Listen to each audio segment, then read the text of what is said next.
Hello everyone. I'm so glad you have joined me today. For today's project, I will be using the Meandering Meadow DSP. It's a 6x6 pack and it's the online exclusives. This paper is beautiful. We had paper like this that we did a lot of sailboats with. I can't remember the name of it. I still have some over there. And it was just so much fun to play with. But it can be a challenge at the same time. I mean, look at this gorgeous set, and there's the back. There's this one, and just a general back. This one that has it looks like clouds almost. So, I mean, you can use it as clouds. This is another one, and I just love, I love this too. Not all of them have that watercolor look. Some of them have a pattern to it, and they're big, bold patterns.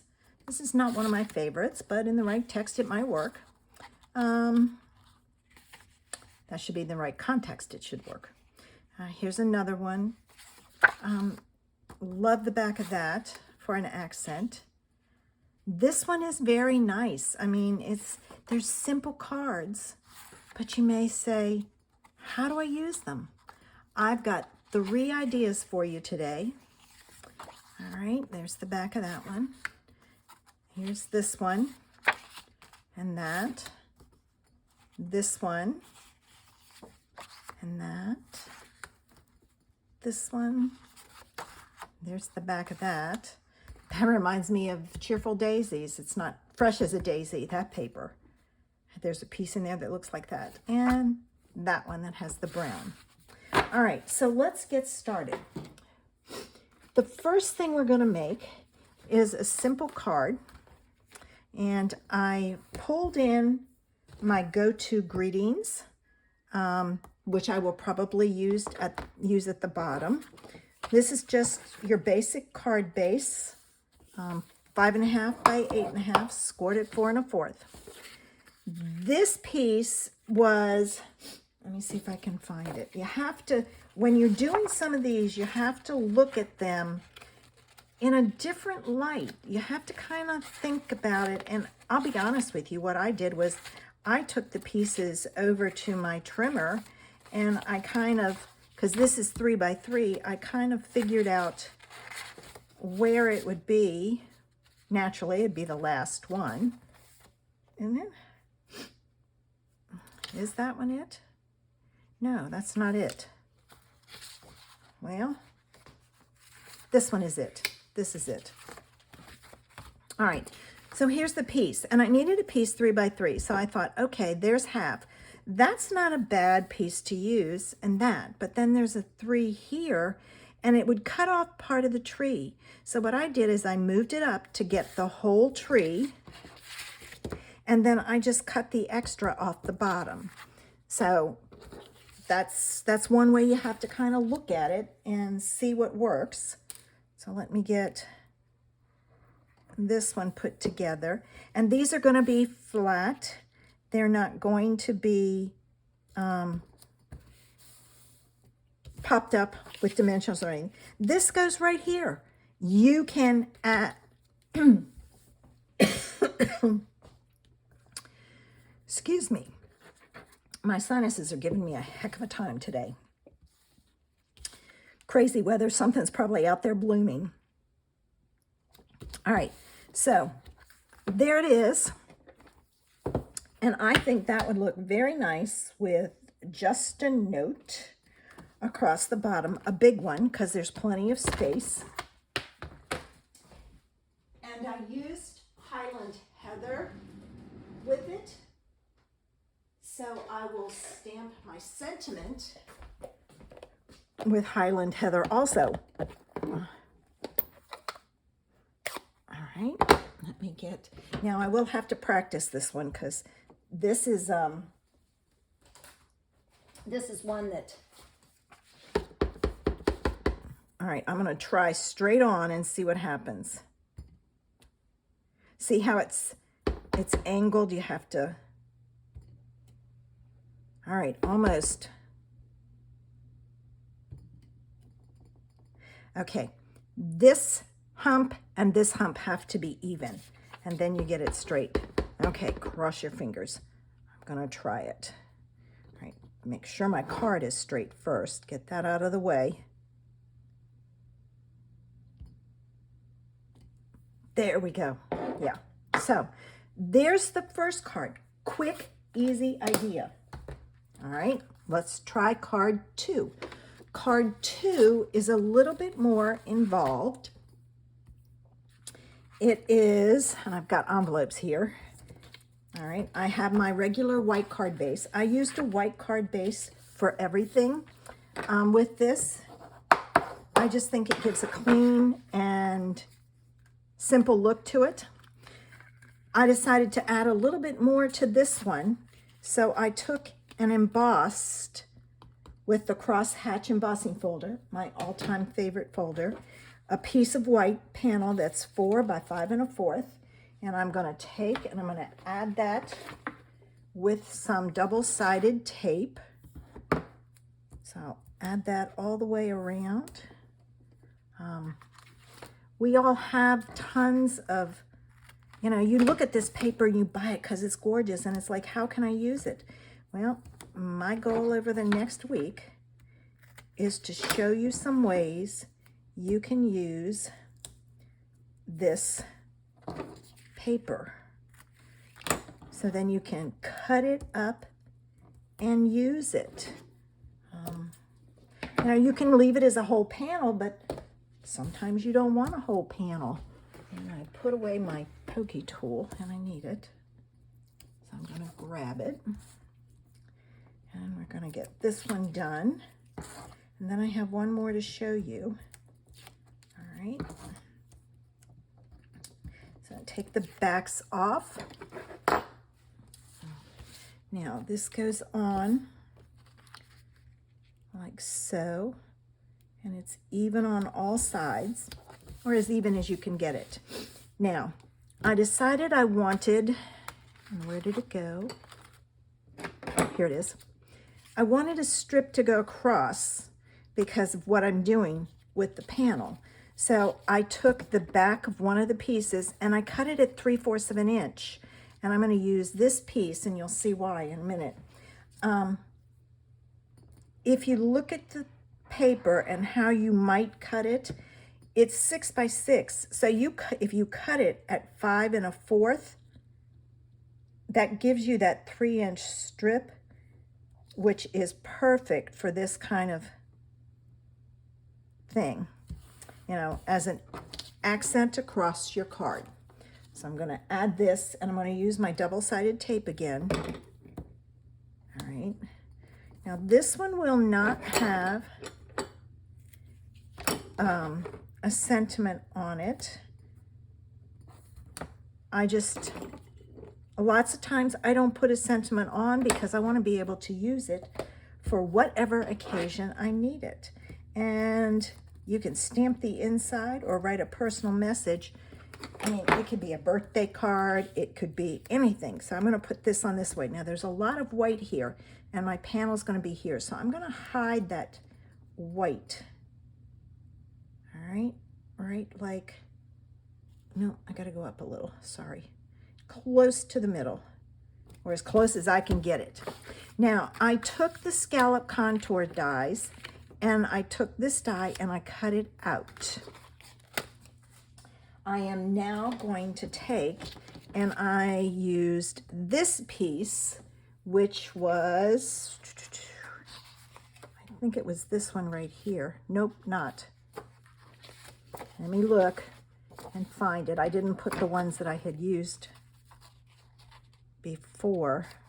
It's not that one.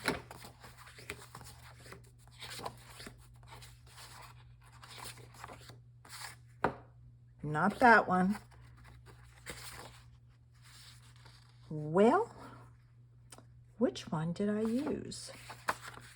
Let me check the backs and see if it wasn't this one, because that's the one I just used, and I didn't use the same piece. All right. anything, I can check the paper I cut it from. Ooh, maybe it's this one. I think it's this one. Yes. So this piece is like 2 by 3. So what I did was I cut a 2-inch strip and cut off 3 inches. And then I'm going to pair it with a piece of Starry Sky. I know it says Orchid Oasis, but I picked up the blue there. So I'm going to pair it with that. And I'm going to add it to my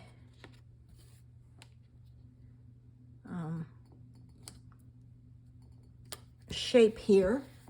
All right.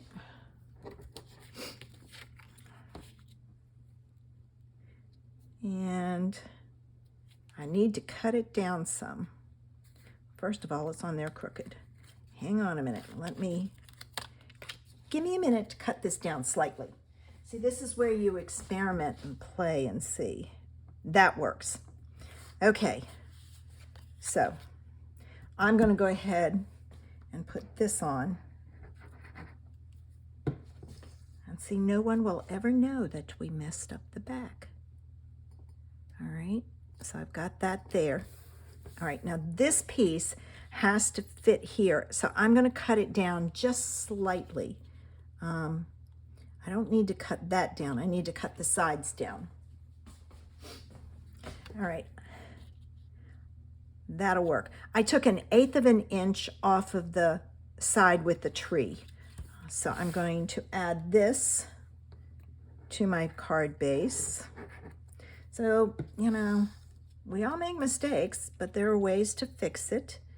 And I'm just gonna put this in here. This piece probably could have been a little longer, but it didn't work out that way. And then this is gonna go on here, and I'm gonna use dimensionals for this one. But I mean, it's such a quick, easy, simple card. So let me get my dimensionals on. There's one that's missing its back. Well, it came off. There we go. And another one. All right, let me cut a strip here.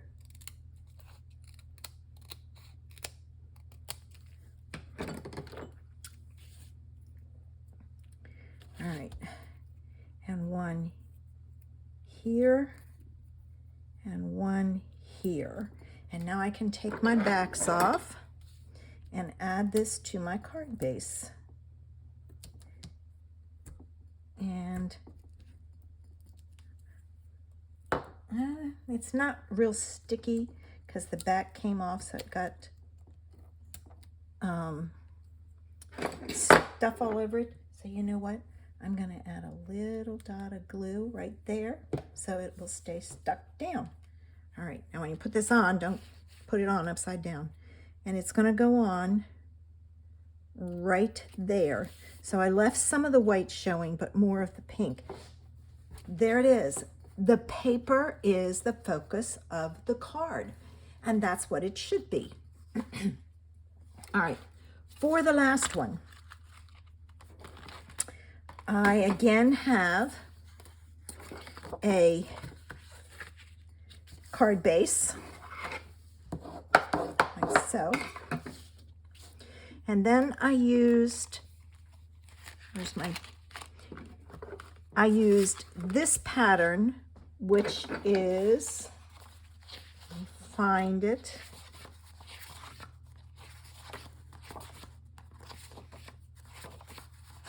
It's always the bottom one. Yep. No, it's not that one. Well, hold on here. It's not that, not that, that. It looks like that. It is. All right, it's this one. I was looking at the left side, and I should have been looking at the right side. So I used this one, and where's my die. I guess I put it back in here. No. Anyway, I use that die. It'll show up. It's here somewhere. All right, and I cut out this piece. And then I cut a piece of white out. And you'll see why. I'm going to layer these so that there's a slight border all the way around. So let me do that now.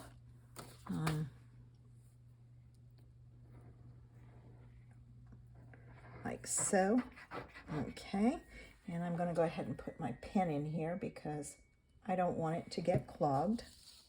All right, now to do this, I'm going to do this edge first because you can get it matched up and the other side should match, which it doesn't, but that's okay. You know what? It's not going to show much.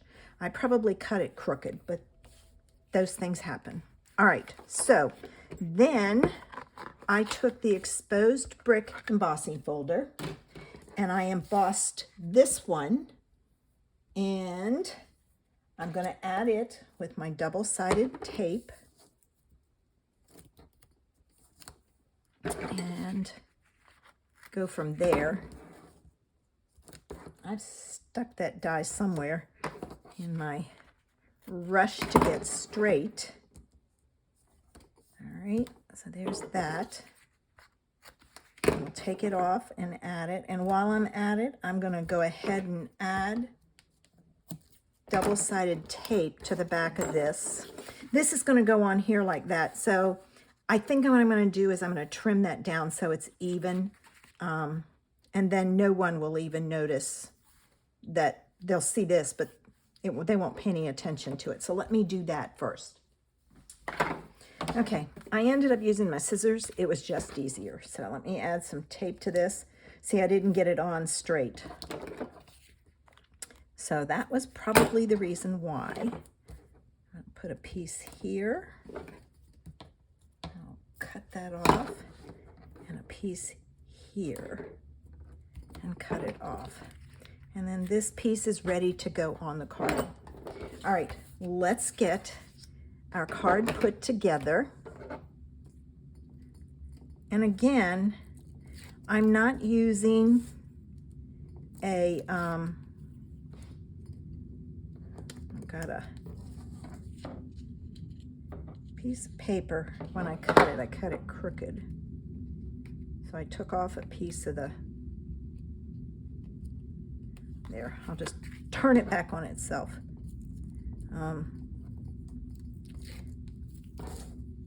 It's a little hard to do a sentiment. I mean, I don't like, unless I know I need a card for a special occasion, I don't usually put sentiments on there because then I can use it however I need it. This could be a thinking of you card. It could be a happy birthday. It could be, it could even be a sympathy card because it's not, you know, it's not frilly and the colors aren't real bold and bright. I mean, that's a pretty card.